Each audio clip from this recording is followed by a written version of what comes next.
Tonight we travel to the heart of medieval Baghdad, the glittering capital of the Abbasid Caliphate, an empire so rich in culture, poetry, and law that it makes Renaissance Europe look like it's still finger painting.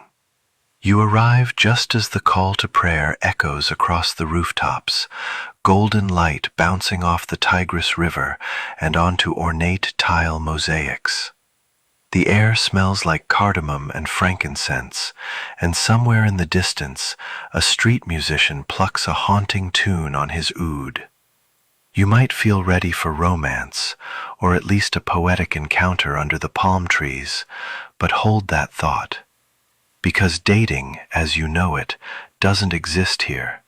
In fact, you probably won't survive this. So, before you get comfortable, take a moment to like the video and subscribe, but only if you genuinely enjoy what I do here. And let me know in the comments where you're listening from and what time it is for you right now. Now, dim the lights, maybe turn on a fan for that soft background hum, and let's ease into tonight's journey together. You're trying to keep your pace casual as you walk the polished stone lanes of the round city. Horses clop past, scroll sellers shout verses, and the thick city walls encircle you like a warm and slightly bureaucratic hug. The skyline is studded with domes and minarets, and the air practically vibrates with scholarship and trade. Somewhere in this swirling fusion of cultures, religions, and intellects, you're hoping to meet someone special. Maybe a charming bookseller, maybe a fellow tea enthusiast, maybe just someone who makes intense eye contact and isn't related to you. But that's already a problem, because even looking at someone of the opposite gender with a flicker of interest here can land you in a world of awkwardness, or worse, a legal dispute. Abbasid Baghdad may be the intellectual center of the world, but it's also governed by deeply conservative norms, with gender segregation not just suggested, but socially and often legally enforced. You linger by a fountain in a shaded courtyard where women in flowing abayas drift silently past with their mahrams, those ever-watchful male guardians. You try not to stare. Really, you do. But even admiring someone's walk or posture from a respectful distance feels vaguely criminal. You catch yourself wondering if you've accidentally wandered into the "don't even think about it" district. The thing is, beauty here isn't meant to be public. The Abbasid world, especially in urban centers like Baghdad, thrives on veils, literal and figurative. Women's faces are rarely seen by unrelated men in public. Their voices, even when elevated in poetic recitation, are filtered through layers of propriety. Courtship, when it happens, is a quiet negotiation behind closed doors, not a candle-lit rooftop date. And yet, somehow, desire finds a way.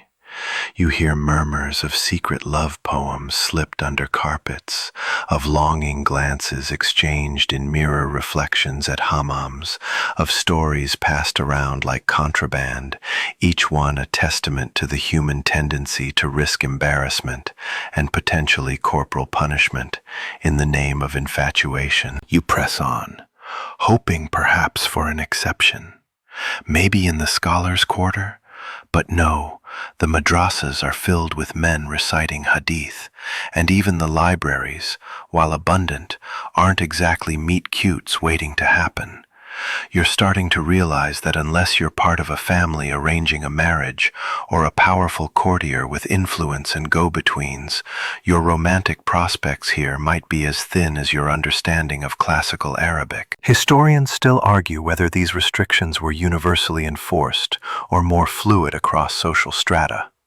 Some suggest that merchant families had slightly looser interpretations, while others claim even wealthy courtiers treaded lightly. What's clear, though, is that romance was rarely spontaneous. Everything had layers of protocol, reputation, and family honor wrapped around it like grape leaves over sticky rice. And yet, the irony is this: the Abbasid era produced some of the most romantic literature in human history. The poetry of this time burns with longing and metaphor. A single couplet can carry years of restrained desire. Passion was everywhere, in verse, in song, in calligraphy, but it was also mostly theoretical, symbolic, and inaccessible to anyone without status, skill, and extreme subtlety. As you pass a shadowy alley filled with spice crates and parrot sellers, you spot a woman adjusting her veil as she climbs into a palanquin. For the briefest moment, she glances at you, eyes rimmed in kohl, unreadable. You think maybe, just maybe, there's a connection. But before you can finish that thought, she disappears behind velvet curtains, and her attendants cast you a look that says, "Keep walking." So you do. Through a city that glows with poetry but offers very few real-life love stories. You're not defeated yet, but you're beginning to understand that here, the game of romance is less about spontaneity and more about surviving the system. You wake the next morning, still thinking about the woman behind the veil. Or was it just the veil itself, shimmering in the morning light like a curtain between dimensions? Either way, she's gone, and so is your hope of casual conversation. You step into the courtyard, freshly bathed and dressed in your best attempt at local style, and realize you have a serious problem. How exactly are you supposed to meet anyone when no one will even look at you? Welcome to Abbasid Social Dynamics, where modesty isn't just encouraged, it's practically a survival skill. You're a foreigner here, and the unspoken rules hit you harder than the scent of last night's leftover lamb stew wafting from a nearby kitchen. Every interaction with a woman who isn't a blood relative or bonded servant is strictly scrutinized. You're not even supposed to say hello unless the context is religious, business-related, or potentially life-saving. And even then, best to do it from a respectful distance, like across a river. You stroll through the marketplace again, this time making an effort to keep your gaze grounded, partly out of respect, partly to avoid tripping over the carpet merchant's sprawl. It's a bustling place, full of shouting vendors and the rustle of silks. Women glide past like shadows, wrapped in layers of cloth, their faces partially or entirely covered depending on class, region, and how conservative their family happens to be. You try to decode the subtle differences in attire. Is she wealthy? Religious? From the eastern provinces? Or just trying not to draw your attention? There's one particular woman browsing spices, her veil pinned with a glinting emerald brooch. She turns slightly, revealing the corner of a smile, maybe. Or maybe that's just your imagination running wild on saffron fumes. You look away fast, pretending to study cinnamon bark like it holds the secrets of the universe. Here's the paradox. Abbasid society prized beauty, poetry, and refinement, especially in women. But those same ideals were meant to be admired from a conceptual distance. Women's physical appearances were often described in hushed metaphors: eyes like dates at dusk, a walk as soft as a minaret shadow. But if you saw a woman actually walking like that, you'd better not be caught staring. Because modesty wasn't just about dress, it was about behavior, tone, and especially intention. Historians still argue whether veiling during this period was more about religious piety or cultural elitism. Some suggest it served to protect family honor and class boundaries. Others argue it created a paradoxical kind of visibility. Women became more socially powerful as symbols precisely because they were physically hidden. Either way, it's clear that gender norms here were less about don't look and more about don't be seen looking. Even private spaces are no guarantee. Let's say hypothetically that you're invited to a friend's house.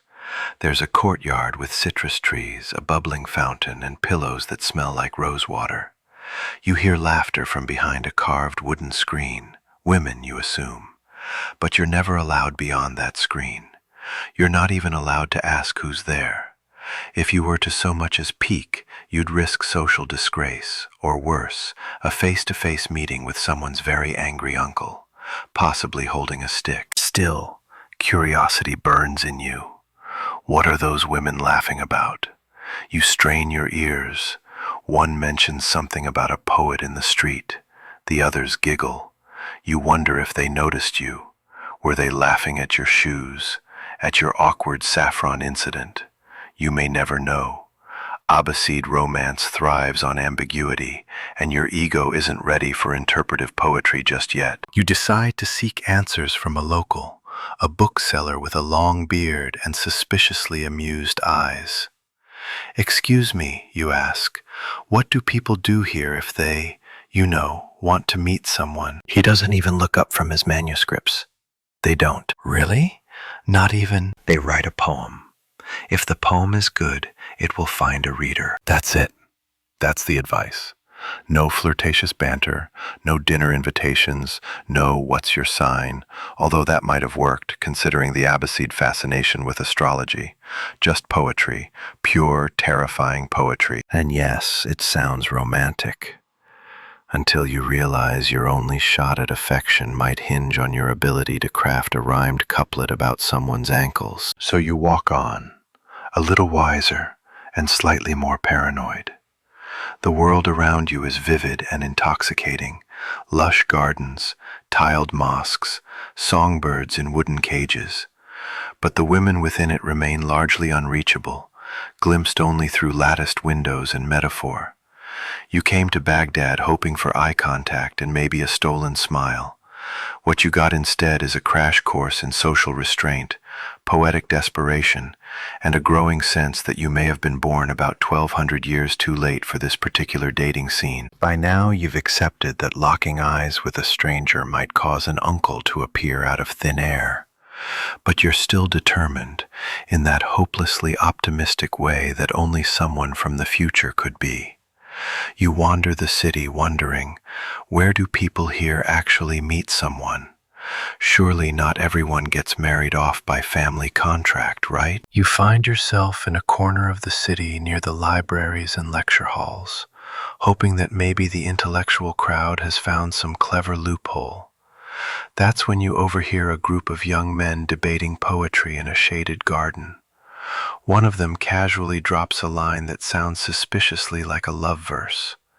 Heads turn. There's a beat of silence. Then someone mutters, "Careful, his cousin might be listening." Welcome to dating, Abbasid edition. There's no casual flirting, no coffee shop meet cutes. In this world, romance is cloaked in metaphor, filtered through protocol, and often doesn't even involve the two people who are supposedly interested in each other. Instead, you get intermediaries, formal proposals, and a surprising number of relatives in every conversation. Let's say you actually do like someone. You can't talk to her directly.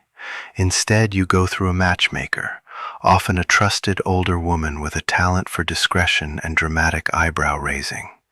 She'll arrange a sit-down with her family, and maybe, just maybe, if the stars align and her father isn't in a bad mood, you'll be invited to discuss the matter in a formal setting. Over tea, with half the family present, and someone's goat watching from the hallway. And before you get your hopes up, no, this isn't a date. It's a pre-courtship alignment ritual. Think of it as an HR interview where the job is lifelong monogamy, or polygamy if you're rich, and you're currently the most underqualified intern in the building. The idea of spontaneous romance doesn't really exist. You're supposed to marry not because of chemistry or shared hobbies, but because your families are compatible, your reputations are intact, and your moral compasses are properly aligned, preferably with the Quran. Dating for fun? That's not a thing. In fact, the very concept of dating without immediate marital intent is seen as dishonorable.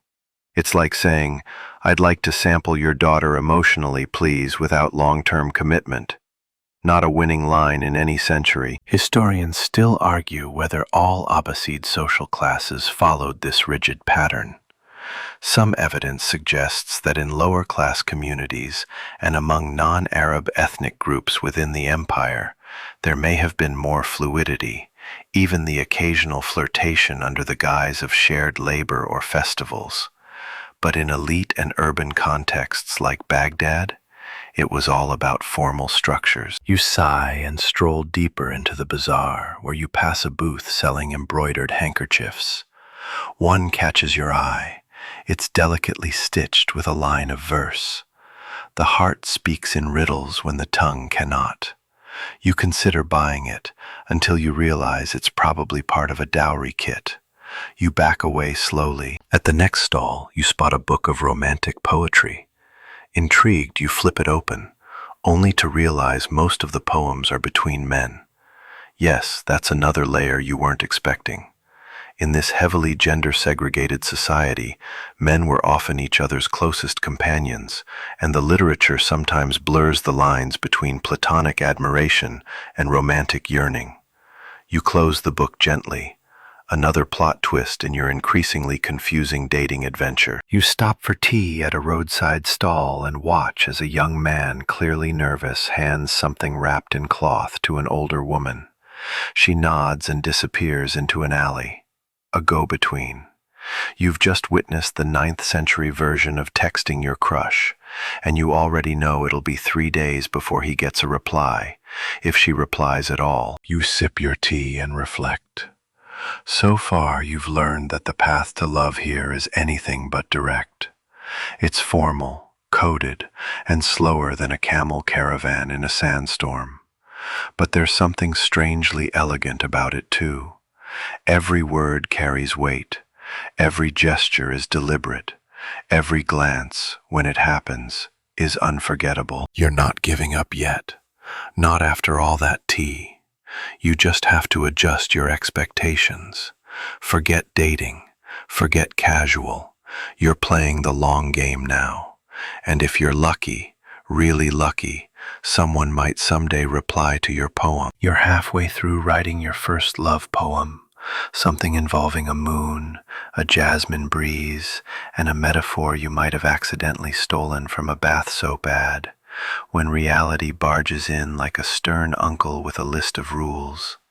And speaking of uncles, you finally learn who you're really dating in Abbasid society, her family, more specifically her wali, the appointed male guardian responsible for approving or rejecting any marriage on her behalf.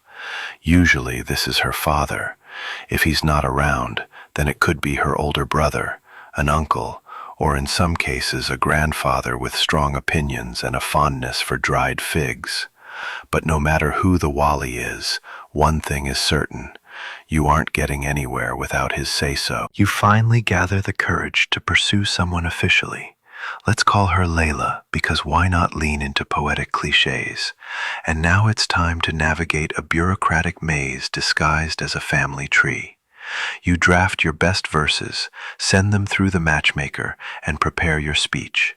You're thinking this might feel like a rom-com climax, only with more goats in the background. Unfortunately, you arrive at Layla's house to find that you're not speaking to her. You're speaking to her father, who has exactly 2 interests, your moral standing and your income. You start sweating. You try to talk about your poetry. He wants to talk about your land holdings. You mention your admiration for Layla's intellect. He counters with, "Can you support a household and maintain her rights under Sharia?" It's not romantic. It's a legal negotiation. And it gets more complicated. According to Hanafi jurisprudence, one of the dominant legal schools of the time, a wali can override a woman's choice if he believes her decision isn't in her best interest. So even if Layla thinks your jasmine metaphor is swoon-worthy, her wali might still say, "No thanks, I'd rather marry her to my cousin with 2 donkeys and a steady tax record." Historians still argue whether women had more informal agency in these matters. Some suggest that elite women, especially those in influential families, could exert quiet but meaningful pressure to sway a decision. Others argue that legal restrictions were rigid across the board and exceptions were few and far between. What's clear is this: you're not really courting her. You're being interviewed by a council of male relatives who would all prefer to marry her to someone they've known since he was in diapers. Now, let's assume, miracle of miracles, that her Wali actually likes you. He approves. You're engaged. Congratulations, right? Not so fast. You're still not allowed to be alone with her. That's Kalwa, and it's strictly forbidden before marriage. You'll meet again, maybe once or twice, in the presence of half her family and possibly a neighbor who just enjoys awkward tension. You'll exchange a few polite words about religion, virtue, or what kind of bread you prefer. And that's your romantic foundation. You might start fantasizing about the wedding. Maybe you'll finally get a moment to speak freely, to walk side by side beneath the stars. But even weddings are tightly controlled. The guest lists are segregated, the events split between men's and women's quarters. The food is great, though: spiced lamb, honey pastries, and pomegranate syrup poured like wine. There's a quirky tidbit you learn from your matchmaker. Some families send the groom a literal checklist of expectations: how many dresses for the bride, what gifts to present to her family, even which perfumes to provide. It's like love meets logistics. You're less a lover, more a sponsor. You start to see that romance here isn't built on spontaneity. It's built on structure, reputation, and the approval of half the neighborhood. The Wali isn't just a gatekeeper, he's the system incarnate. And so you go home, clutching your half-finished poem, wondering if you'll ever get past the front door. You might love Layla. She might even like you. But unless her Wali thinks you're trustworthy, financially stable, religiously upright, and ideally part of the family already, you're just another suitor with soft metaphors and no goats. You've now rewritten your love poem 3 times. The jasmine breeze turned into a desert wind, then into a metaphor for fate, then into something about a calligrapher's wrist. Frankly, it's getting out of hand. But you persist because you've just discovered the Abbasid world's one socially acceptable love language: poetry. And not just any poetry. We're talking layered, coded, rhythmically structured verse that could double as court testimony. If your lines don't tug at the soul, hint at divine love, and make at least one person drop their teacup in awe, you're not getting anyone's attention, especially not Layla's, and certainly not her aunt's, who's secretly the real literary critic of the household. In Abbasid Baghdad, poetry is power. It's how people flirt, debate, mourn, argue, and impress. The courts are full of it. The street corners buzz with it. Even the public bathhouses have walls etched with couplets, many anonymous, some scandalous, all deeply poetic. The best-known poets, like Abu Nuwas or Al-Mutanabi, aren't just writers, they're celebrities. And if you want to compete, you'll need more than rhyming heart with start. You head to a poetry salon, known as a majlis, hoping to get inspired or, ideally, recognized. These gatherings are lively, intellectual, and steeped in performance. Imagine a cross between a university lecture, an open mic night, and a diplomatic summit, with strong tea. The crowd listens closely as verses are read aloud, occasionally interrupting with hums of approval or a low assent when someone nails a metaphor. You muster the courage to share your poem, disguised as a commentary on moral restraint, naturally. A few heads nod, one person yawns, someone else mistakes it for an elegy, a minor success. You look around and notice one woman sitting in the section screened off for ladies. You can't see her, of course, but you hear her laughter ripple like wind chimes. Later, someone tells you she's an accomplished poet herself, writing under a male pseudonym. You're intrigued, but unless she sends a verse back, maybe tucked inside a scroll, maybe read aloud anonymously, you'll never know if she noticed you. And that's the magic and misery of it. Love here is a literary duel. If you can't keep up, you're out of the game. And unlike modern dating apps, where you can swipe past a bad profile, a weak poem here could follow you forever. It might be recopied by scribes, recited in salons, used as an example in grammar lessons for centuries to come. No pressure. Historians still argue whether these poetry circles were truly open to romantic interpretation, or whether we moderns are simply projecting desire onto verse.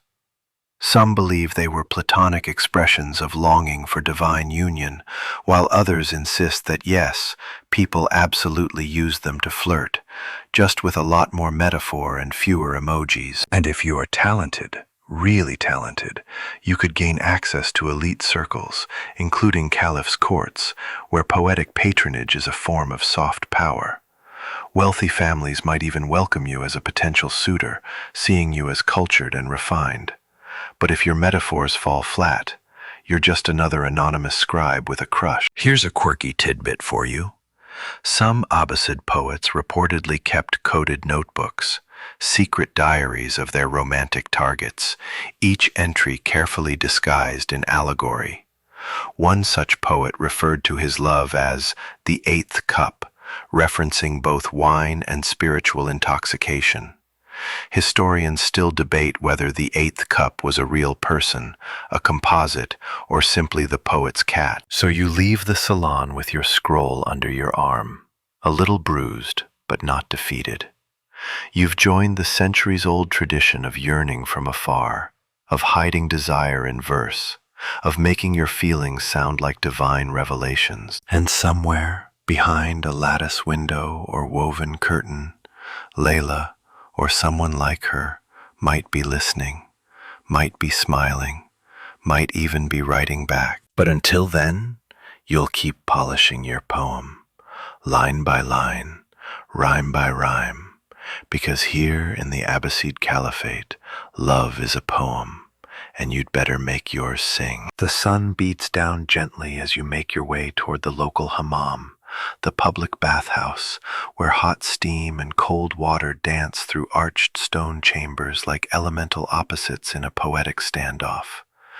You've heard rumors that the bathhouse is the great social equalizer, a place where merchants, scholars, poets, and even the occasional caliph's cousin strip down, figuratively and literally, for a shared moment of cleansing and conversation. So naturally you think, maybe this is where it happens. Maybe here, where the barriers of class dissolve and steam blurs the lines of propriety, you'll strike up a friendly chat. Maybe even spot someone across the mist and make a soulful connection over sandalwood-scented scrubbing. You poor, misguided optimist. Because what no one mentioned was this. The bathhouse is completely segregated by gender. There are men's hours and women's hours. There are male-only attendants and female-only attendants. If you're even in the vicinity of the wrong entrance at the wrong time, someone will throw a sandal at you, probably with surprising accuracy. And even during your designated bath time, you quickly realize it's not exactly a flirtatious environment. You're surrounded by men discussing legal opinions, medical theories, or the merits of boiled versus roasted lamb. There's very little candlelit eye contact, just a lot of scrubbing, steaming, and yelling about whose sandals were stolen. The truth is, the bathhouse isn't about socializing across genders. It's about ritual cleanliness, both literal and spiritual. Islam places a high value on purity, and the ghusl, or full-body ritual wash, is required after many life events. The hammam facilitates this. It's also a place for community bonding among people of the same gender. You do hear stories, whispered in corners of the hammam, about illicit meetings that take place during accidental overlaps or clandestine entries. One particularly persistent tale involves a woman who disguised herself as a male servant to slip in and meet a lover, only to be discovered when her henna-stained feet gave her away. It ends with exile, naturally, or possibly with a marriage. Historians still argue whether that story is apocryphal or based on a real court record from Basra. Still, the hammam isn't without its romantic associations. Poets often describe beloveds emerging from the steam like divine visions, skin perfumed, hair damp, eyes bright with post-bath clarity. Of course, most of those poets never actually saw this, they just imagined it, based on stories, fantasy, or perhaps a single glimpse through a closing curtain. There's also a quirky tradition involving scented soap. In some regions of the Caliphate, bathhouse soap infused with ambergris or musk was exchanged between engaged couples, an intimate gift in a very G-rated package, but only if the families approved. And even then, it had to be passed through an intermediary, wrapped, sealed, and possibly blessed. Back in the men's side of the bathhouse, you lie on the hot stone platform face down, wondering how exactly you're supposed to find love in a society where you're not even allowed to see anyone of interest clean their ears. Someone slaps your back with a wet cloth and compliments your shoulders. You nod politely and make a mental note. Compliments here come from bros, not potential dates. You exit the hammam cleaner, sweatier, and a little more disillusioned than when you entered. The city smells sharper now.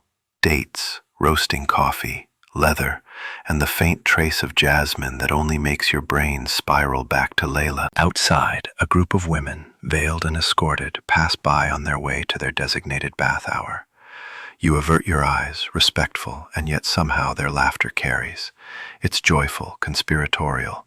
Maybe they're mocking the absurdity of it all.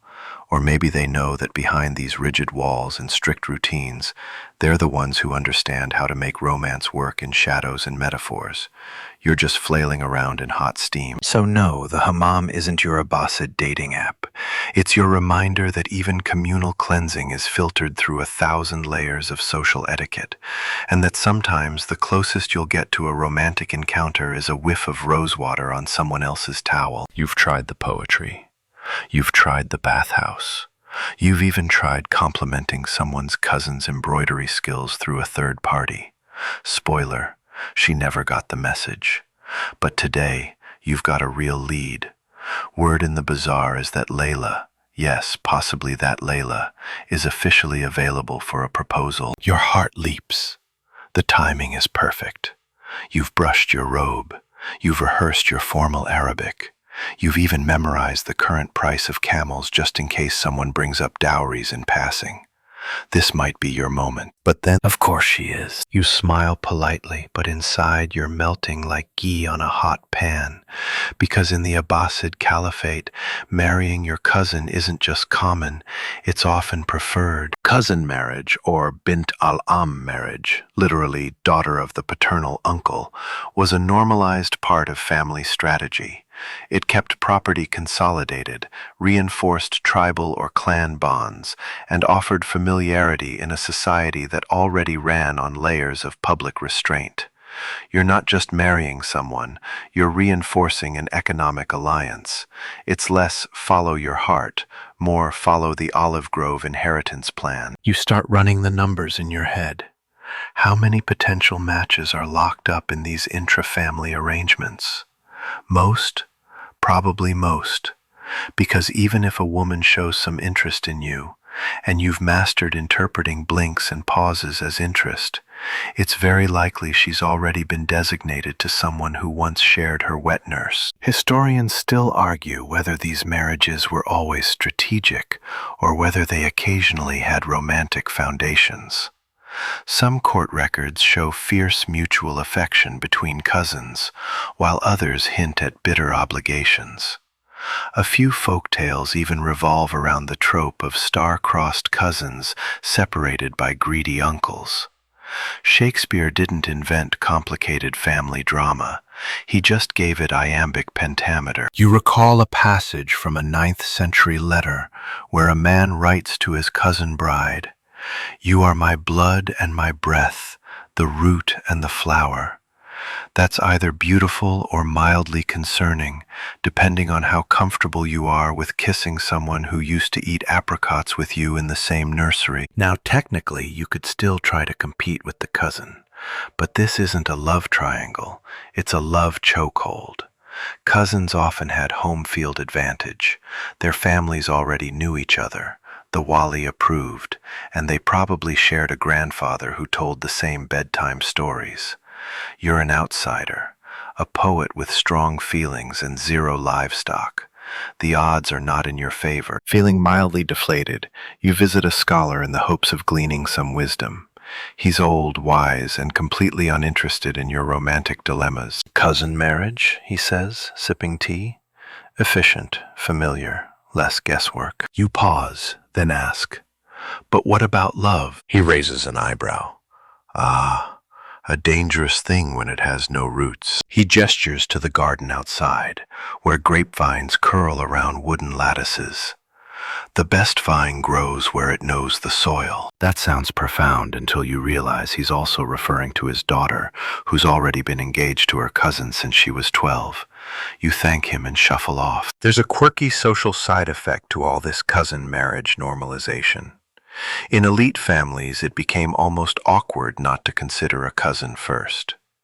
There are records of men going to great lengths to avoid insulting their female cousins by skipping over them for unrelated brides. Romance might have been a whispered desire, but offending a cousin was a public misstep. So ironically, in your attempt to find romantic novelty, you're perceived as vaguely impolite. You walk back through the city, passing mosaics of birds and lions, ears ringing with the din of traders. You've grown fond of this place, its elegance, its call to prayer threading through daily life like soft bells. But love here is no open meadow. It's a walled garden. If you weren't born into the right root system, you'll always be reaching over the wall. You glance up at a balcony, a flutter of cloth.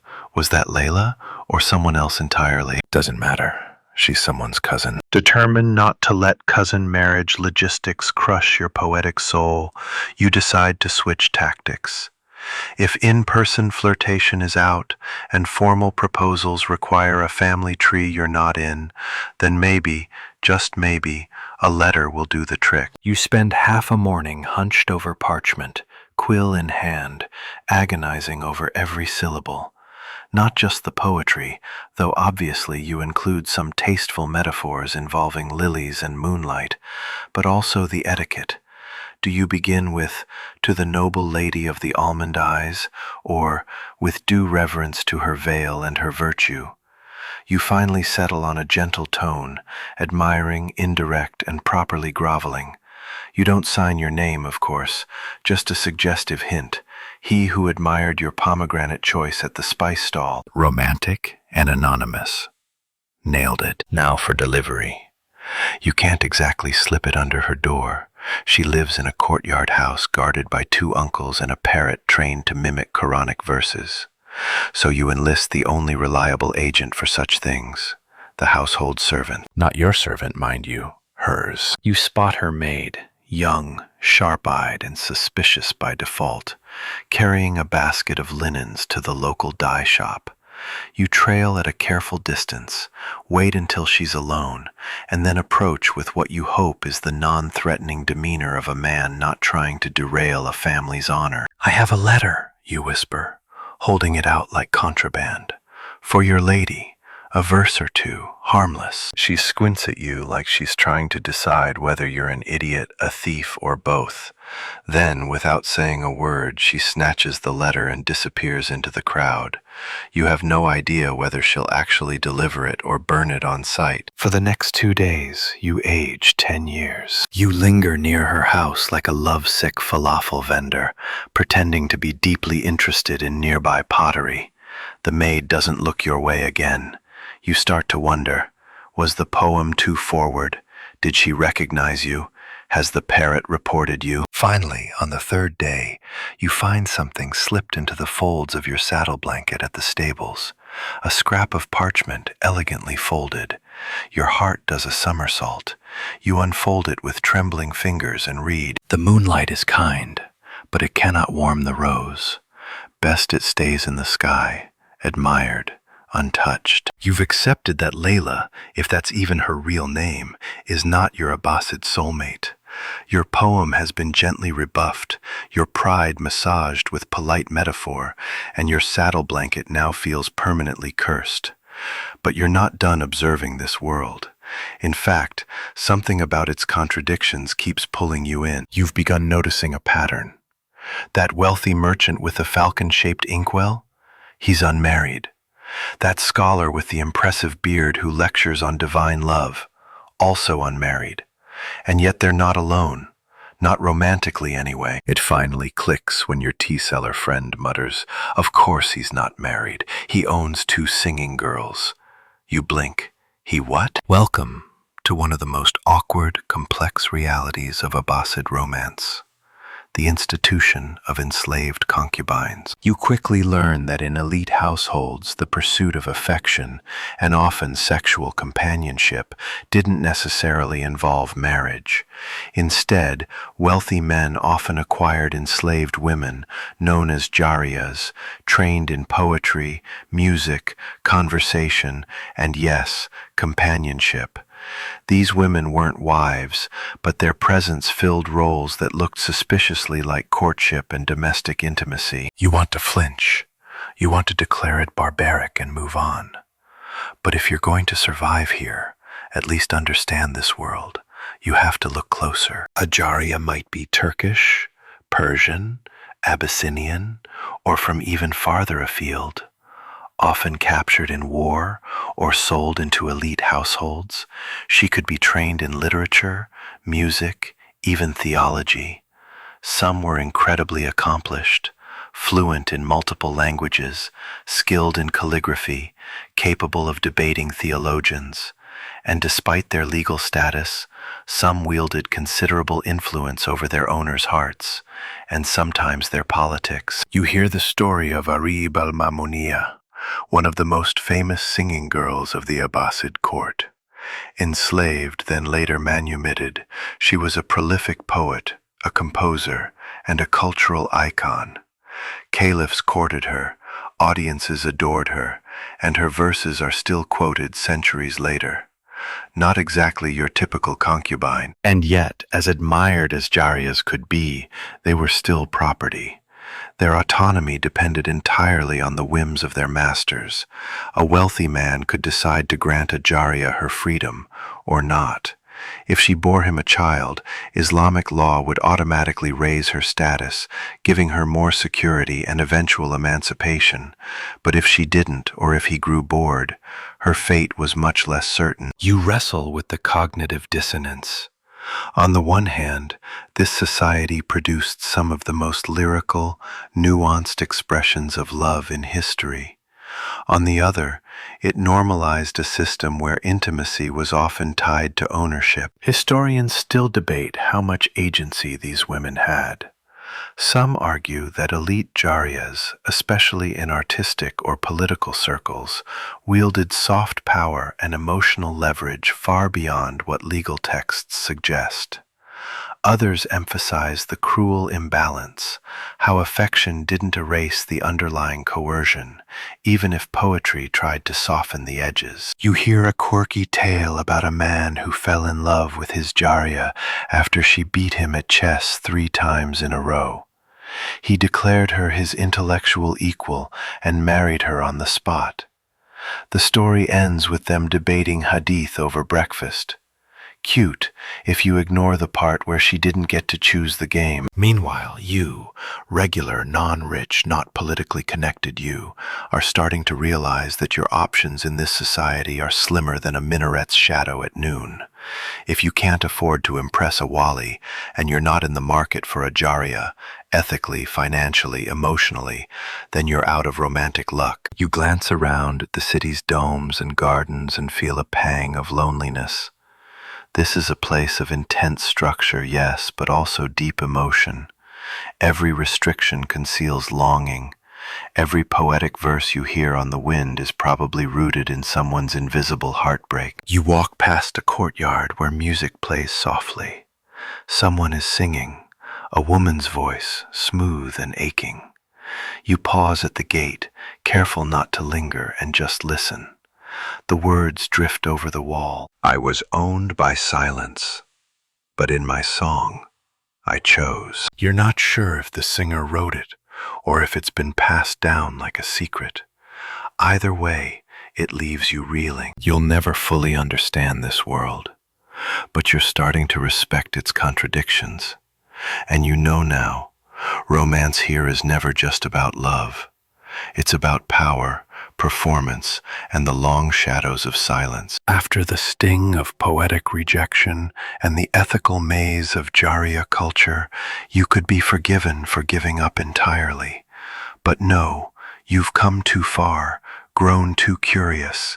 If overt glances are forbidden, poems intercepted, and cousins hoard all the proposals, then you'll adapt. You'll play the game on its own terms. That's how you stumble into the most intricate layer yet. Courtship through code. Not encryption like modern-day texting and disappearing ink, but metaphor, gesture, and relay, a whole hidden network of signals filtered through trusted go-betweens. In Abbasid Baghdad, direct speech between non-related men and women is strictly regulated, so if you want to express affection without setting off a scandal, you've got to get creative and patient. It starts small. A servant relays a poem from someone who appreciated your thoughts on cinnamon. You hear it secondhand, of course. The original speaker was probably too shy or too law-abiding to address you directly. So the words change slightly with each pass, like a game of historical telephone. Did she mean admire or endure? Was it praise or pity? That's the point. Ambiguity protects everyone. You receive a second scroll a week later. No name, just a verse. The mirror speaks when I cannot. I polish it twice a day. You spend the next hour debating whether it's a metaphor for longing, hygiene, or narcissism. Probably all three. You ask your tea seller friend about it. He nods knowingly and mutters, "She's interested. Maybe." Then adds, "Or her sister is." You start to understand the rhythm. The niyyah or intent must always be wrapped in decency. Even expressing interest has to pass through layers of indirectness. The messages aren't just wrapped in scrolls, they're wrapped in deniability. If accused of inappropriate behavior, anyone in the chain can say, "Oh no, it was only a verse.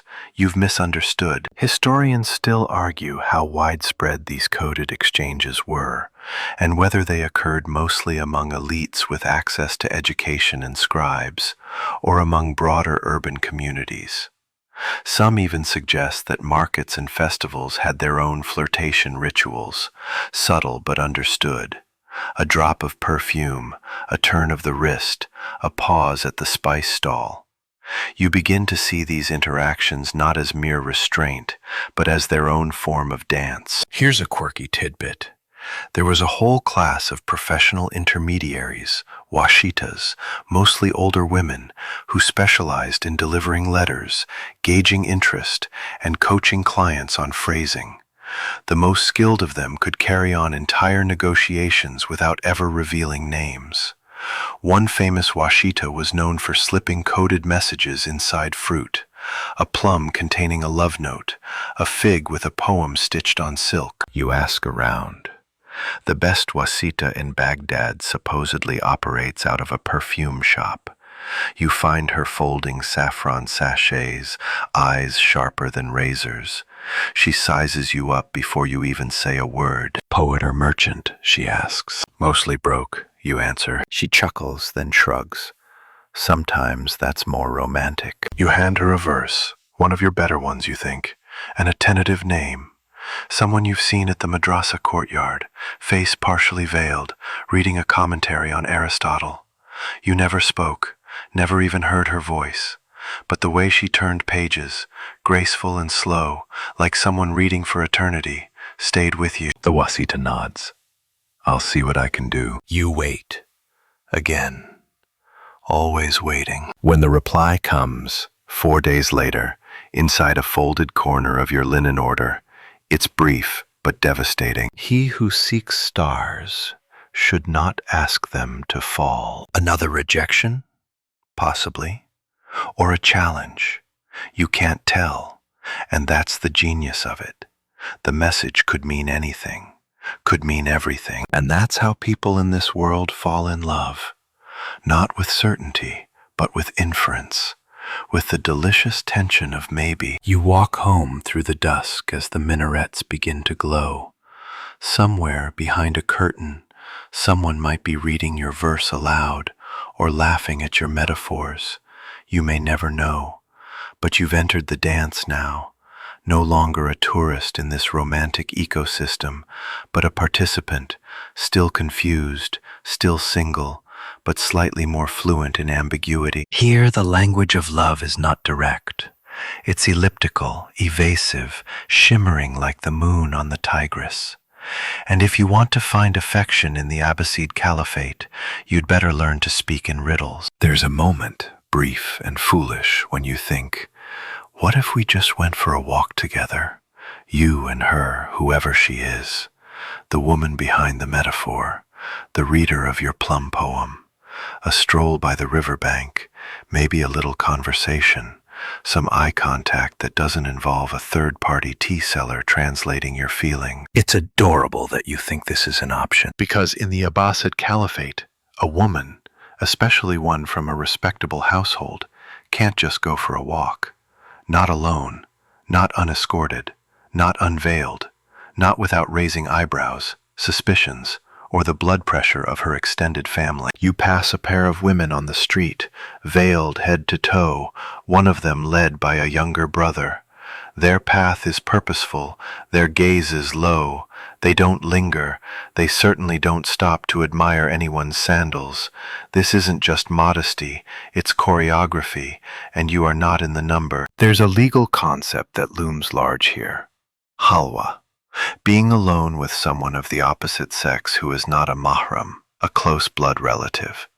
It's considered a major red flag, a potential prelude to inappropriate behavior, and thus avoided at all costs.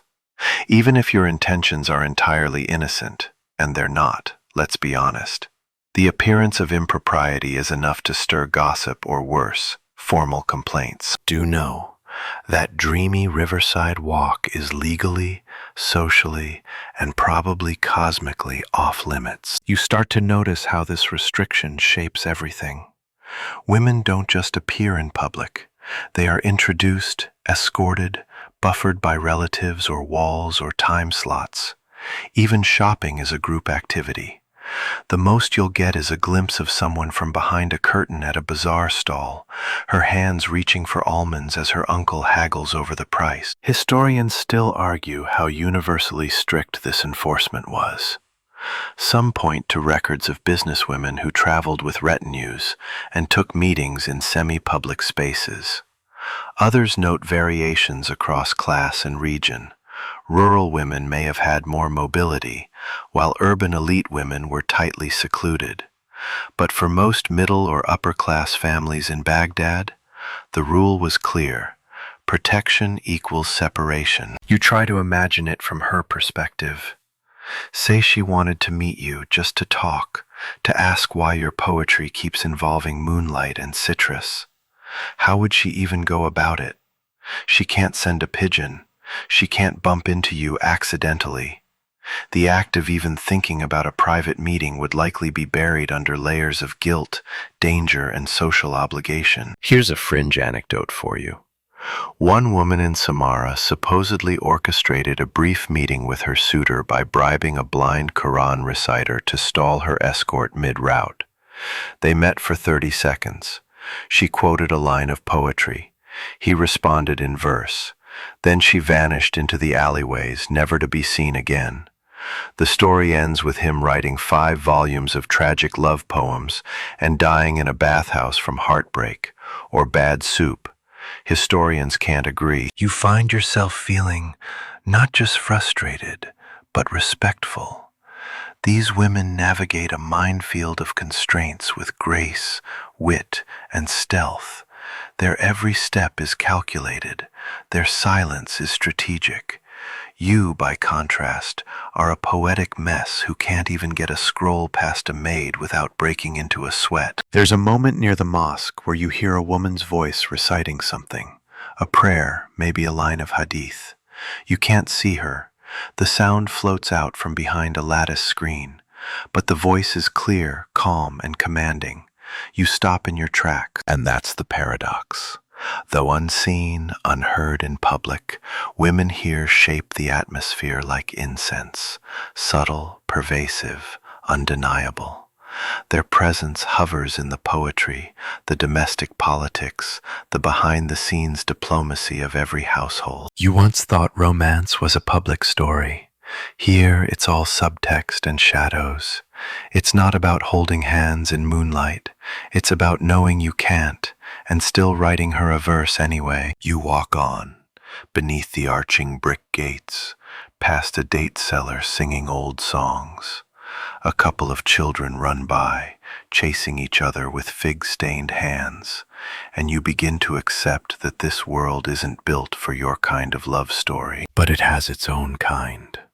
One made of separation, longing, and the ache of not touching.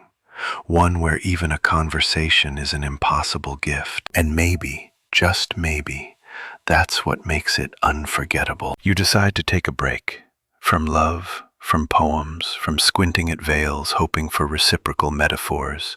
The romantic battlefield is scorched, and your ego needs a balm.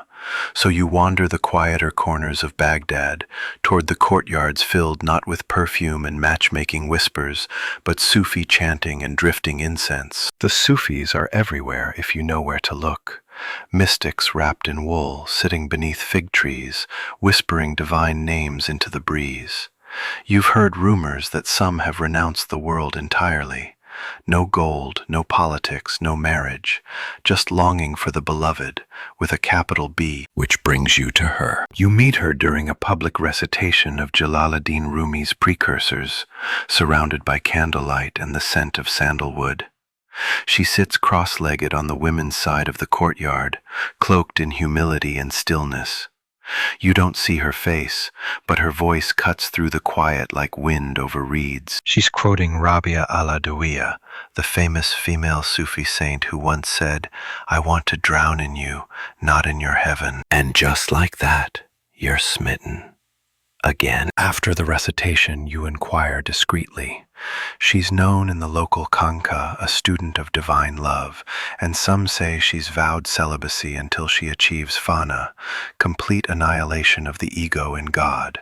Tough competition, that. Still, you pen a short verse, subtle, reverent, no jasmine or moonlight this time, just longing. I followed your shadow into silence, hoping you'd hear me before God did. You give it to a student, who gives it to a librarian, who gives it to a teacher who might possibly give it to her. A week later, a reply arrives. It reads simply, "If you seek me, you must forget me." Well, that's new. You stare at the line, unsure whether to weep, meditate, or sign up for ascetic training. She isn't rejecting you out of scorn, she's transcending you. She's left the dating pool entirely, floating somewhere between theology and metaphysics. And oddly, this doesn't sting. It awakens something. You start attending more dhikr gatherings, Sufi remembrance circles, where participants chant divine names until they weep, tremble, or smile like newborns. You sit near the back, not quite ready to whirl, but intrigued by the rhythm, the surrender, the complete absence of romantic subtext. Here, love isn't a person, it's the divine, and everyone is a seeker. Historians still argue about the role of women in early Sufism. Some claim they were background figures, quiet mystics in private homes. Others highlight women like Rabia and Fatima of Nishapur, who led disciples, wrote poetry, and guided men in spiritual matters. Regardless, the mystics here walk a very different path from the courtiers and poets. For them, love is not a distraction, it's the whole point, just not in the way you're used to. A quirky detail. In some Sufi texts, divine love is described using explicitly romantic and even erotic imagery, not to titillate, but to show that earthly passion is just a pale reflection of spiritual yearning. So in a way, the very ache that's made your Abbasid dating life so miserable is the exact currency of the mystic's ecstasy. One night, under a sky painted with stars, you catch a glimpse of her again. She's walking in silence, trailing a string of prayer beads, eyes lowered, footsteps steady. You don't speak, you don't gesture, you don't even breathe too loudly, because now you understand. She doesn't want to be adored. She wants to vanish into something higher. And while your poems might make her smile, they can't compete with eternity. And so you let her go, not with bitterness, but with quiet awe. Love here isn't always about union. Sometimes it's about distance chosen on purpose. And that kind of heartbreak, strangely peaceful. You return to the city's rhythm with a sense of bittersweet calm. You're not entirely heartbroken, just realigned. But even realignment doesn't shield you from your next obstacle, which hits like a slap from a silk glove. Your wardrobe is all wrong. You'd thought you were blending in. The neutral tones, the decent quality cotton robe, the turban you spent half an hour twisting in the mirror. But today, at the madrasa courtyard, you hear the whisper before you see the judgy glance. Excessive. Wait, what? You catch your reflection in a polished brass water pitcher and suddenly see it. The cuffed sleeves, just a little too tailored, the sash, embroidered with subtle gold thread, the sandals, new, unscuffed. They practically scream trying too hard. In Abbasid society, especially among the pious and educated, modesty wasn't just for women. Everyone was expected to dress with restraint, humility, and an eye toward spiritual priorities over outward appearance. And while flamboyant dress wasn't illegal, it could be seen as vulgar, or worse, vain. You realize you've misread the room. This isn't the world of modern dating, where dressing to impress is standard. Here, dressing to impress is suspicious. If you're a man of learning, why are you so shiny? The irony? This is also the same society that birthed exquisite silk brocades, perfumed scrolls, and fashion-conscious caliphs with jewel-encrusted turbans. So clearly some people are very into aesthetics. But for someone like you, an outsider with no rank, patronage, or poetic fame, showing off too much just looks desperate. You try again the next day. Simpler robe, unbranded sandals, hair unoiled, tragic but necessary. This time, no whispers. Success. Then you spot her. She's in the women's section of the library, behind a carved wooden partition. Just a silhouette, arranging scrolls, her hands gloved in pale linen. You freeze, not because you're in love again, your heart is still on Sufi cooldown, but because you realize how invisible she has to be too. Because here's the other half of the equation. She's judged by her piety, not her face, not her fashion sense, not her earrings, her veil, her voice, her comportment. These are her signals, and they say, I am respectable, I am disciplined, I am not to be pursued lightly. You wonder what it must feel like to live inside that much performance. Historians still argue how much autonomy women had over their dress and presentation. Some sources suggest women of wealth and culture expressed themselves subtly through embroidery, scent, or fabric choices within acceptable bounds. Others argue they were heavily policed by family, by religious authorities, and by neighborhood gossip more powerful than any official edict. You hear a story about a young woman who dyed her robes an unusual shade of green. It wasn't forbidden, just uncommon. Within days, she was the subject of 6 marriage proposals, 3 sermons, and 1 satirical poem. She married a jurist, burned the robe, and never wore color again. Here's a lighter anecdote.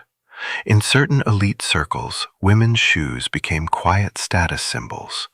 Leather imported from Yemen, dyed with pomegranate skins, stitched by hand. Only glimpsed when stepping onto a carpeted platform or crossing a stream. A flash of crimson soul meant everything, if you noticed. But of course, you never notice. You're too busy trying to figure out whether your own neckline is too proud, or whether your belt makes you look like you own a vineyard you absolutely do not. You begin to see how Abbasid dating isn't just hard because of the rules. It's hard because everyone is engaged in a constant costume drama of restraint and implication. Everyone's hiding, everyone's hinting. No one wants to be seen wanting. You pass a perfume stall and hesitate. Could you gift a bottle to someone? Maybe one with sandalwood, subtle, respectful? But you already know the answer. Unless you're betrothed or already married, perfume is forbidden fruit. It sends a message no veil can conceal. You buy a pouch of dried rose petals instead for your room, safer, symbolic, and less likely to earn a visit from her uncle with the hawk-like eyebrows. So you walk the streets of Baghdad, smelling like rose and regret, dressed in humble cotton, reciting verses no one will hear. Still alone, but at least now, appropriately alone. It's another hot afternoon in Baghdad, and you've grown cleverer now. Wiser to the rules, subtler with your glances, humbler in your choice of turban.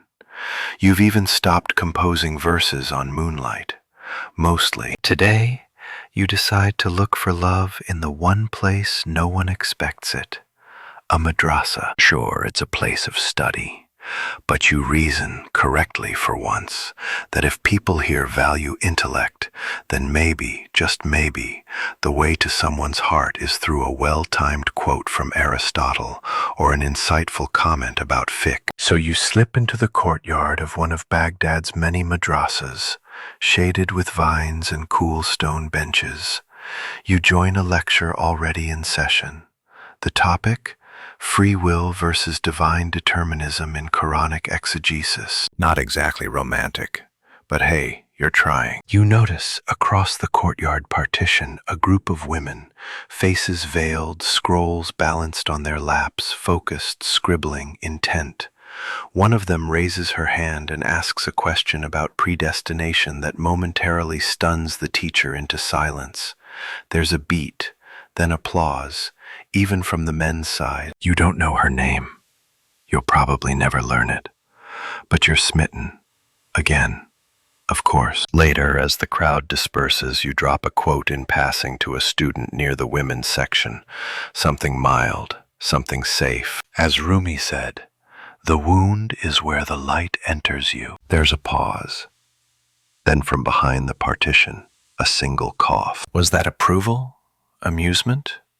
Is she coughing because the quote is misattributed and she's judging you silently from her side of the marble? Welcome to Flirting via Footnotes. In this world, the madrasa is one of the few places where indirect interaction happens.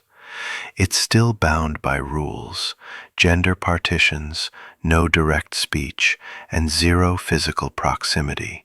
But within those walls, intellect becomes the new flirtation. You begin to lean into it. You craft a question for the next lecture, one you know is just obscure enough to show you've read something beyond the standard texts. You deliver it, calm and clear, trying not to sound like you're performing. From across the courtyard, another voice responds. It's her. You know it's her. She challenges your premise. You counter. The teacher nods. Others murmur. It's not romantic, at least not in the modern sense, but it's electric. This is a duel of ideas, and it's the closest thing you felt to connection in weeks. Historians still argue how much access women truly had to formal education during the Abbasid era. Some sources describe brilliant women scholars, muhadithat, who taught hadith to male students, often from behind screens. Others note that while elite women might study at home or through private tutors, public access to madrasas was rare. But in Baghdad, a city famed for its openness to learning, there are enough stories of mixed audiences, divided by partitions, to suggest some shared intellectual spaces existed. Here's a quirky detail. In one madrasa record from Samarra, a woman reportedly corrected a male scholar's recitation of an Arabic grammar text from across the curtain. Her correction was so precise and delivered in verse that the scholar supposedly paused and muttered, "I would marry her if I could find the curtain's seam." He never did. Back in your own corner, You try to repeat the moment. The next lecture, you're ready. But she doesn't speak. The partition is quiet. No cough, no retort, no challenging footnote. Maybe she's not there. Or maybe she's done playing the game.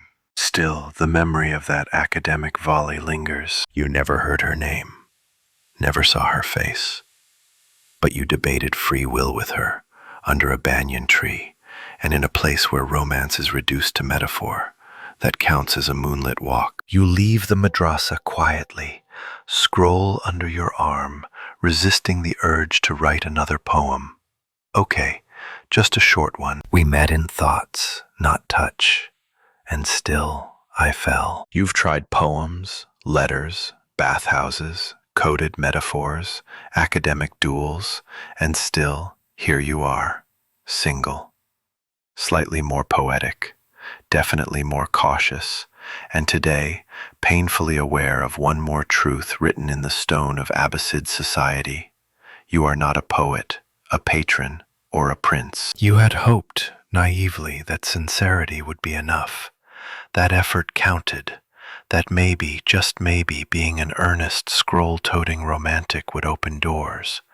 But you've begun to notice who actually gets attention in this city, and it's not the well-meaning dreamer with one good line about Jasmine. It's the patron whose name is etched in a fountain tile, the poet whose verses get recited by eunuchs at dinner, the prince whose falcon wears a leather hood worth more than your entire wardrobe. Baghdad isn't just a city of learning and longing, it's a social ladder with greased rungs. Even the word eligible doesn't mean what you think it means.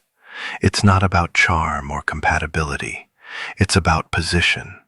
Your family name, your income, your scholarly lineage, your reputation among the mosque elders and market vendors. Can you sponsor a wedding?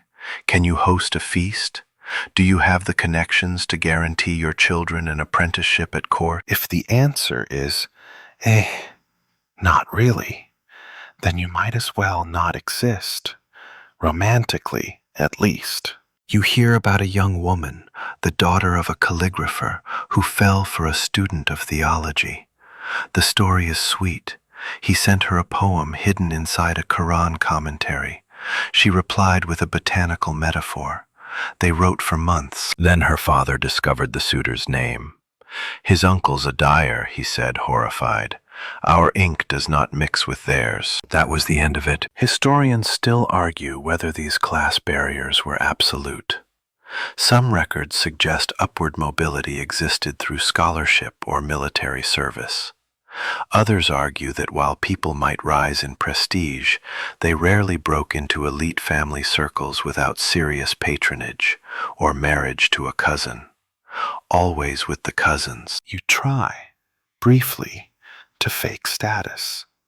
You borrow a robe from a more successful friend, one of those fabric merchants with a scroll of credit long enough to tie a horse. You polish your boots, quote obscure Persian philosophers, and even hire a young boy to carry your books like a miniature scribe. You look the part. But at a social gathering that evening, a majlis hosted by a minor bureaucrat, you are exposed within 20 minutes. How many rooms does your house have? Asks one guest casually. You panic. North-facing ones or? They know. Everyone knows. You excuse yourself politely and make a quiet exit, your dignity trailing behind you like a scuffed sandal. A quirky historical footnote. Some Abbasid men did fake status successfully. A few posed as traveling scholars or disguised themselves as court messengers. One famously entered high society by impersonating a lost prince until someone asked him to recite his genealogy, and he froze halfway through the great-grandfathers. He was promptly escorted out by Goat. You head home that night with a new kind of melancholy. Not heartbreak this time, but irrelevance. It's not that you were rejected, it's that you were never even considered. Because in this society, affection is a luxury you can only afford after you've paid your dues in titles, in lineage, in gold. You realize now that Layla, whoever she truly was, wasn't just protected by uncles or veils. She was protected by layers of expectation you'll never meet. She probably married someone who wrote fewer poems but owned more land. You return to your little room, light a candle, and pick up your pen, not to write a love letter, just a line of truth. They said, "Bring your heart." I brought it. They asked for a garden. You may not be a prince or a patron, but tonight you're a poet. Alone, yes, but honest. You wake up to the sound of laughter, high-pitched, echoing through a courtyard wall, woven with splashes of water and the faint clinking of jewelry. You peek through the wooden slats of your rented rooftop and catch glimpses of silk robes, manicured hands, and elaborate braids. Women, dozens of them, bathing, chatting, gossiping. A distant world you will never enter. No, you're not spying. You're just observing, uncomfortably aware that you've stumbled upon something more intense than any love letter or poem. The harem, not the Orientalist fantasy version. No reclining odalisques with grapes and harp music. The real Abbasid harem is a labyrinth of hierarchy, domestic politics, and relational warfare. And today, you finally hear about what happens inside. The merchant's wife, who sells saffron on the side, tells you over a shared plate of lentils. My cousin's husband just took a second wife, she says. The first one? She's pretending it's fine, but she's training the servant girls to spill ink on the new bride's veils. You blink. That's strategic, she shrugs. Better than poison. Ink washes out.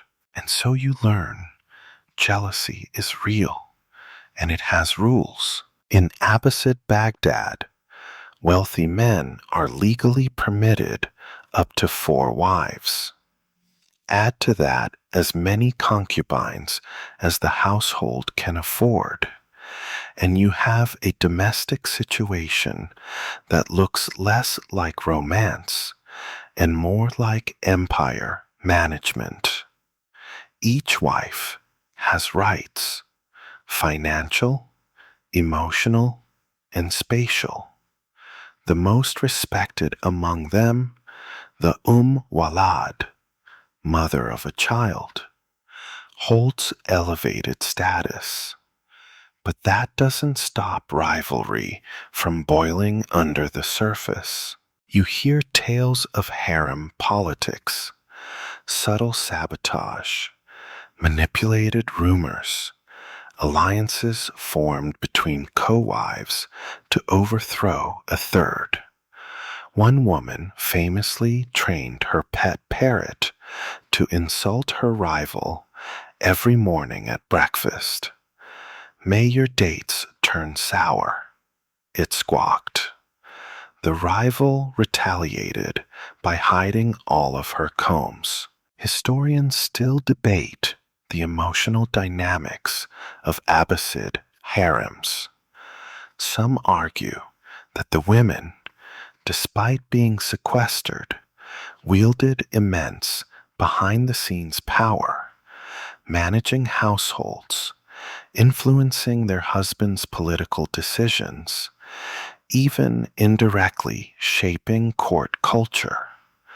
Others insist the emotional toll of sharing affection, especially without consent, created lifelong bitterness masked behind ritual politeness. What's clear is that this system was not designed for affection. It was designed for lineage, for political alliances, for status. And for you, it's one more reminder that even if, by miracle, you were accepted into a household, you'd likely never be someone's only one. You'd be one of many, perhaps the favorite for a while. But affection here is a pie that must be sliced, scheduled, and quietly competed over. You picture yourself trying to court Layla again, this time as her second husband, third poetry sender, or fourth best complimenter of her almond selection. Doesn't feel romantic, feels exhausting. Then you hear about the eunuchs, male servants, often castrated, who guard and manage the harem. Their status is strange, not quite trusted, not quite powerless. Some become confidants, gossip brokers, even go-betweens for wives seeking favor or husbands seeking discretion. One famous eunuch was known to write poetry on behalf of one wife to another, forging a fake friendship to reduce tension. The plan worked until both women discovered the deception and united to have him reassigned to the library archives. Peace through shared betrayal. Here's a quirky tidbit. The harem wasn't just a site of rivalry. It also hosted book clubs. Women read classical texts together, memorized Quran, composed poetry. The Abbasid era, for all its patriarchal limitations, still allowed elite women considerable intellectual space within walls. If your idea of romance involves swapping verses under a vine trellis, you'd better be prepared to wait for your time slot, follow protocol, and stay on the eunuch's good side. As you walk past the garden walls of another estate, you hear more laughter than silence. A door slams. A parrot curses in Persian. You smile, weary. Love here is a mosaic, intricate, fragile, 1,000 pieces locked in a pattern you'll never fully understand. And even if someone invited you in, you're not sure you'd survive the competition. Ramadan ends with celebration, Eid al-Fitr, a glorious exhale of sweets, silk, and human togetherness. The city feels new. Lanterns glow in alleyways, and tables overflow with dates dipped in honey, rosewater pastries, and steaming saffron rice. Children dash through the streets with coins tucked into their sleeves, laughing like birds released from a cage. And you? You're hopeful again. The mood has shifted. People are smiling more, lingering longer in the markets. Even poetry returns to the air like a forgotten perfume. You wonder if maybe, this is your moment. Then, a friend pulls you aside. She likes you, he whispers, nodding toward a house near the Tigris. You know it well. It's the one with the tiled fountain and the pomegranate tree you've stared at too many times. Your pulse leaps. She who? He smirks. You know who, and you do. It's not Layla, not the Sufi, not the Aristotle quoter from the madrasa. This one, this woman, you've seen only once, years ago, offering bread to a beggar through her veil, but you never forgot the gesture, or the curve of her hand, or the stillness that seemed to ripple outward from her like concentric circles in a bowl of ink. Now she's sending signals. Through friends, through relatives, through crumbs and metaphors. The message is clear. She's interested, but there's a catch. She's unmarried. You're unmarried. But you're not betrothed. And you have no official go-between, which means everything that happens next must be done in shadows. You arrange a meeting. Nothing scandalous. Just a fleeting encounter under a colonnade near the mosque, arranged to coincide with the changing of the water carriers. She appears veiled, flanked by an elderly aunt who pretends to examine olive oil while standing 4 feet away. You nod. She nods. You speak. Carefully. Peace be upon you, you say, heart drumming like a war drum inside your ribs. And upon you, she replies, voice like rain on marble. You say her name. Not loudly, just enough to test its sound in the air. She says nothing, but her silence folds around you like warmth. For a few seconds, you exist together, truly, outside the layers of metaphor and go-betweens. And then, just like that, she's gone. You float home, giddy, speechless, already composing new verses in your head. Then your friend returns the next day with a warning. Someone saw, he says. Your stomach drops. He doesn't say who, just that there's talk now. Whispers of improper behavior. No accusations yet, but if someone presses, if a neighbor's morality flares, or a relative's honor is threatened, it could escalate. In Abbasid society, the penalties for unsanctioned romantic interaction are severe. This isn't just social awkwardness. It could mean disgrace, legal repercussions. At worst, a charge of zina, unlawful sexual conduct, even if nothing happened. Historians still argue how often such accusations led to punishment. Some suggest enforcement varied widely, depending on class, influence, and local sentiment. Others note that women bore the brunt of the suspicion, while men often escaped with little more than a warning, unless the woman was from a powerful family, in which case both parties could be crushed like dried figs. There's a quirky anecdote about a young man in Basra who snuck into his lover's garden by pretending to be a singing tutor. They were discovered after he tried to serenade her and accidentally hit a note so high it shattered a ceramic water jug. The punishment? She was married off within the week to a cousin. He was sent to study in Kufa. Everyone lost. Back in your own life, you decide quickly. No second meeting. Not now. Not like this. You send a scroll through a friend of a friend. Forgive the intrusion. You deserve sunlight, not shadows. No reply. You understand. This was love in the Abbasid Caliphate. Real, brief, and incredibly fragile. It couldn't survive exposure. It wasn't built for the light, but it happened. And for a few minutes on that colonnade, you touched something true. Now you tuck the memory away. Not out of shame, but because forbidden things burn brighter, and some loves must stay in the shadows to remain pure. You've recovered. Mostly. The whispers died down. Your reputation survived, and you've stopped scanning crowds for veils that never flutter your way. You're even back to writing poetry again, this time for no one in particular. You've accepted that romance here isn't just a riddle. It's a labyrinth with no exit. But then, you try a different tactic. A gift. You'd heard from a very gossipy spice merchant that a certain woman, let's call her Aliyah, appreciates fine perfume.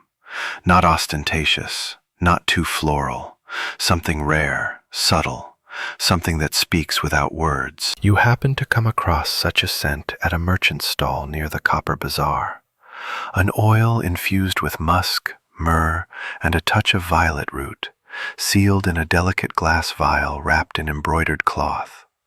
The merchant leans in and whispers, "Imported from Andalusia, reserved for empresses and heartbreakers." You buy it. You feel hopeful. You even manage to slip it discreetly to her servant girl, folded in linen, no note, just a suggestion wrapped in elegance. 2 days later, a reply arrives. But it's not what you expect. It's her own scroll. Short, polite, kind. It says, "The gift was received, but I have vowed to avoid perfume. For my soul, not my skin." And then, in an even smaller hand, "It also gave me a rash." Well, you sit back and let that one settle. On the one hand, your gesture wasn't entirely rejected. She replied graciously, even poetically.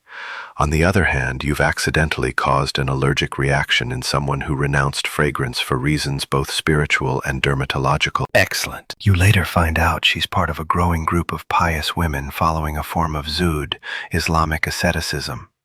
They renounce worldly pleasures, limit food intake, avoid perfume, and focus on spiritual purity. You've heard of Sufi mystics who float off toward God, but this is different. This is quiet, daily discipline. No poetry, no veils scented with ambergris, just clean linen, silent prayer, and withdrawal from worldly distractions, including, unfortunately, you. Historians still debate how widespread female asceticism was in the Abbasid period. Some suggest it was a form of resistance to the domestic expectations placed on women. Others believe it offered spiritual agency within a society that didn't always grant autonomy. Either way, women like Aliyah chose simplicity not because they had to, but because it offered clarity in a world too cluttered with coded glances and power games. And here's a quirky twist. In some circles, scent was considered a veil in itself, a way to signal without being seen. To reject it wasn't just personal, it was political, spiritual, even romantic in its own countercultural way. You try to imagine what kind of love she might have accepted. Maybe none at all.